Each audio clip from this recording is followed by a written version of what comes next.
रहे हो, उनसे कोई भी आदमी पागल हो सकता है। नहीं तो ये सब बात सावरकर तुम अच्छी तरह जानता है नहीं है, बहाना करता है। मिस्टर बेरी, अगर तुम सोचते हो कि उल्लास बहाना कर रहा था, तब तुम पहले ही पागल हो चुके हो।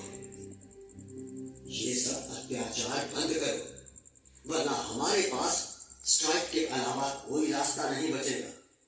छूट नहीं, रियायत नहीं, तो काम नहीं, छूट नहीं, रियायत नहीं, तो काम नहीं, हमारी मांगे पूरी करो, पूरी करो।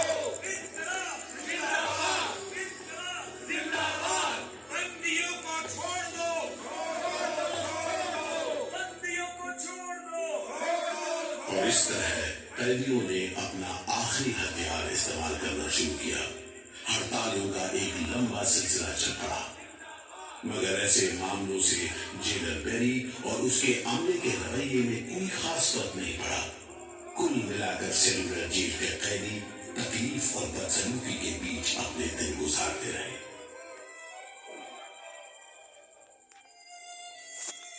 मगर इन्हें फिर भूख हड़ताल का सहारा लिया। भूख हड़ताल करने वालों में सरदार भगत सिंह के बहादुर साथी महावीर सिंह भी शामिल थे। हड़ताल के 5वें दिन जब कैदियों को जबरदस्ती खुराक दी जाने लगी, तो महावीर सिंह ने ताकतवर विरोध किया। जालिमों, तुम नहीं जानते कि हम कौन हैं। हम मर सकते हैं, छुप कर नहीं रह सकते। हमें ऑर्डर मिला है तुम्हें दूध पिलाने का। चलो जमादार, पकड़ो इसे। इंकलाब जिंदाबाद।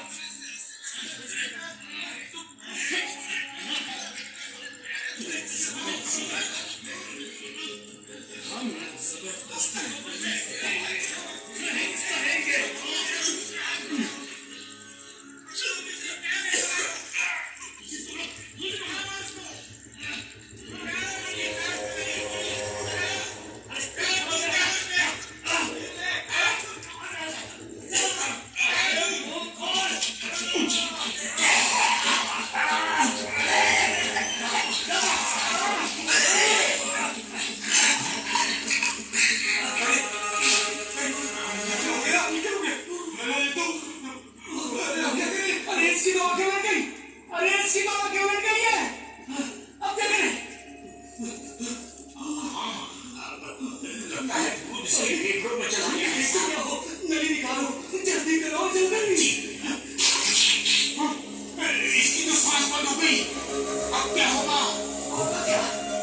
लाश को कुछ ठिकाने लगा दो, किसी को कान खबर ना हो। मैं तो कहता हूँ साहब, इसकी लाश को बोरे में डालकर पत्थर से बांधकर समुद्र में बहा दीजिए। ऐसा ऐसा ही करो। छत पर ले जाओ उसे, छत पर ले जाओ।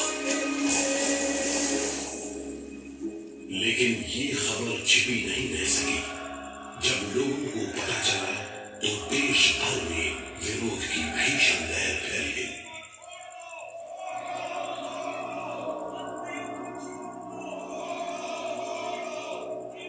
और फिर 45 दिन बाद 26 जून 1933 को जेल अधिकारियों ने हथियार डाल दिए। लेकिन देश अभी भी गुलामी की जंजीरों में जकड़ा हुआ था। इन्हीं हालात में सन 1937 के संवैधानिक सुधार लागू किए गए और कांग्रेस ने अनेक प्रांतों में मंत्रिमंडल कायम किए। स्वाधीनता की तरफ बढ़ते कदमों में तेजी लाने के लिए अंडमान के सेलुलर जेल के बंदियों ने भी आवाज बुलंद की। बंदियों की रिहाई, स्वदेश वापसी और राजनीतिक बंदियों के लिए बेहतर सुविधाएं हासिल करने की मांग को लेकर 24 जुलाई 1937 को सेलुलर जेल के कैदियों ने सामूहिक अनशन शुरू किया।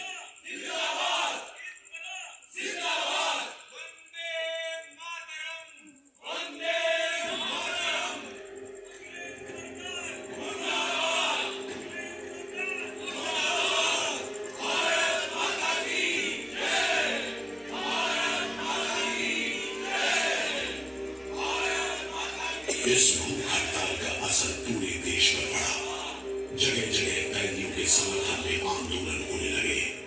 सारे देश के राजनीतिक बंदियों ने अनशन शुरू कर दिया।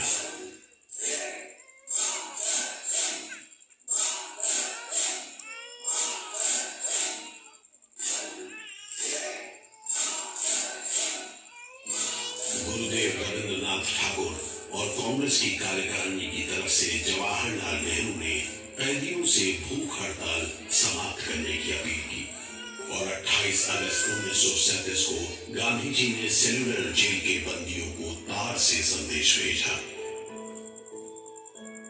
मैं गुरुदेव रविंद्रनाथ टैगोर और वर्किंग कमेटी की राय में अपनी अपील भी जोड़ना चाहता हूँ। आप सब हड़ताल वापस ले लें और हम पर भरोसा रखें। हम आपको राहत दिलाने के लिए पूरी कोशिश कर रहे हैं।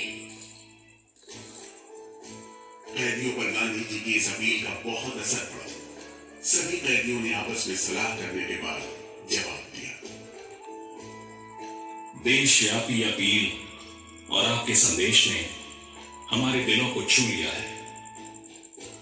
हम इस भरोसे पर भूख हड़ताल मुलतवी कर रहे हैं कि सारे देश ने हमारी मांगों और हमारे उद्देश्य को।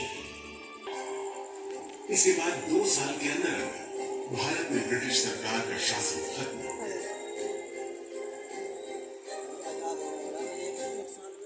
अंडमान द्वीप समूह अब काला पानी के खौफनाक नाम से नहीं जाना जाता, लेकिन ये सारी तकलीफें जो आजादी के प्रेमियों ने यहाँ झेली, वो सारी कुर्बानियां जो देशभक्त वीरों ने यहाँ दी, आज भी देशवासियों के दिलो दिमाग पर छपी हुई है। इसीलिए अंडमान के भूतपूर्व राजनीतिक बंदियों के भातृत्व मंडल की इच्छा को स्वीकार करते हुए भारत सरकार ने 30 अप्रैल 1969 को घोषणा की कि सेलुलर जेल को राष्ट्रीय स्मारक के रूप में सुरक्षित रखा जाएगा। भारत की आजादी के दीवारों ने जो अमानवीय यातनाएं इस कारागार में सही, ताकि भारतवर्ष आजादी की उन्मुक्त हवाओं में सांस ले सके, उन बलिदानों को आने वाली पीढ़ियां भूल नहीं पाएंगी।